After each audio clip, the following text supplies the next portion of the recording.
Welcome to Backyard Blinking. My name is Charles, but before we get started with, it's been raining all week, all weekend. You know, it's like, all right, we're gonna get back in here. We're gonna start doing this stuff. It's just been a nightmare. But while I have the chance, I want to go through and we're going to cover 3 different little things, just in case I get questions, and which I already have about a couple things, whatever, and then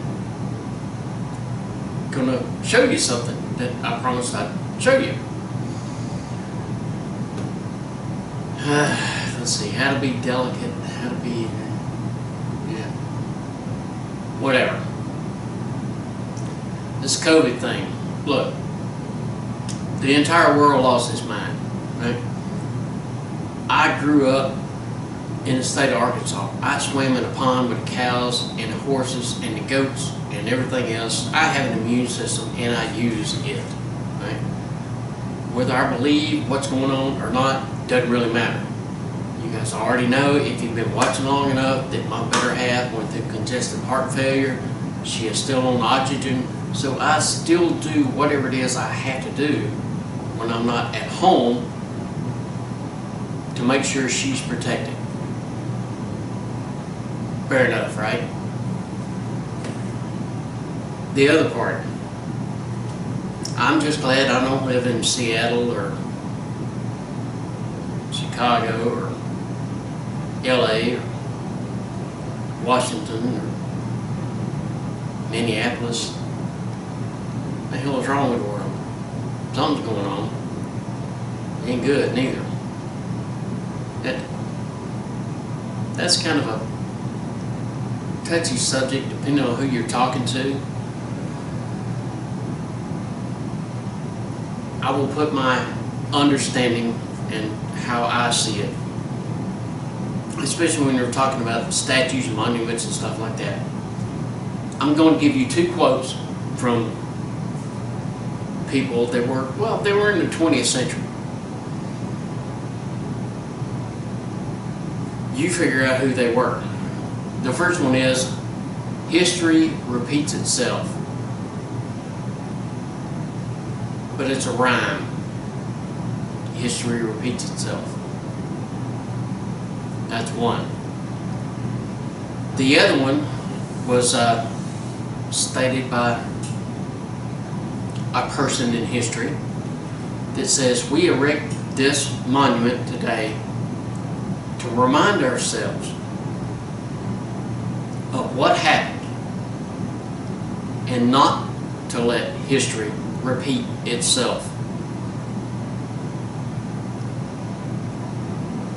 Got to figure something out. Oh, and I told you eventually at some point in time I would at least show you what I do for a living. Well, small portion. You still don't know where it is, but small portion. Going. That's right. Alright, so from the previous few shots, it works. We built a refrigerator out of a gas furnace. Now, obviously we still got to put, some doors on the front of it. We got to get the little light working so you can see what's in the bottom.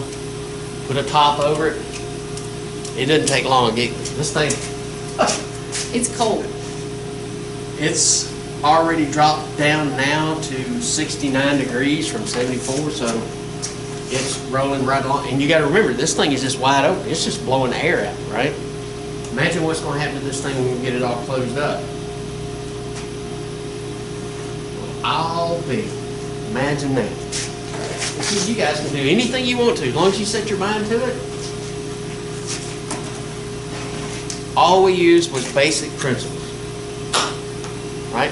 Vapor compression system. Know how this thing, know how it works. Once you know how it works, doesn't matter how you arrange it, right? It's still going to do what it's supposed to do. Basic electricity. Getting your circuits in there. Alright, so what I want to do is we're going to go through, what I would like to do is go back through and revisit some of the originals, some of the, you know, some of the first things that I went through and did. Don't get me wrong, the airgun world is moving, it's evolving. Trust me, we'll get there, but the basic standards, the stuff that we started with, you know, especially in this day and age now where everything is weird.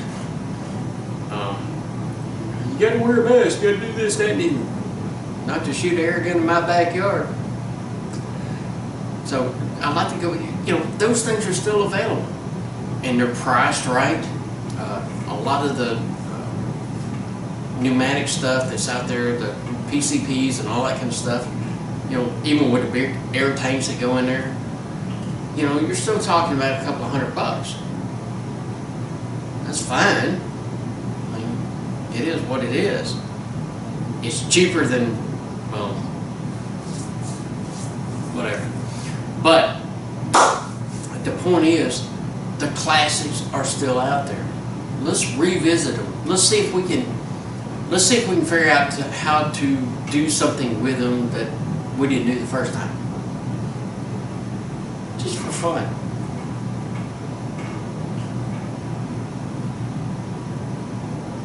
Thunder.